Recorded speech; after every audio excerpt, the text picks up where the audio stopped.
20 juta.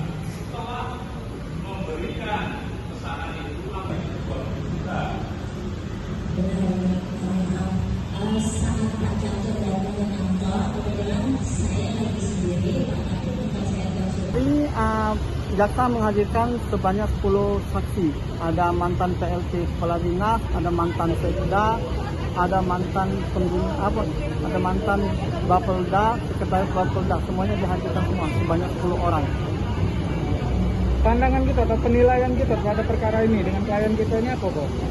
Kalau pandangan kita, menurut kami sewaktu kuasa hukum, ini surat pencairan itu bisa dilakukan karena ada surat rekom dan surat perintah membayar. Jadi yang Pak Jol pada saat itu dia mengeluarkan surat perintah membayar. Nah, sedangkan pada saat itu Kepala Dinas mengeluarkan surat rekomendasi. Makanya terjadinya pencairan.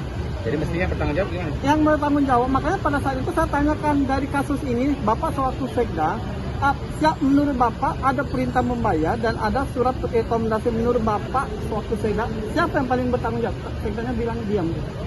Oh, Dia diam. Menurut kita, klien kita ini sekarang jadi tumbal ya, Bos? Kalau menurut kami Korban ya, Bos? Korban. Ditumbalkan oleh pihak ini ya? Iya benar.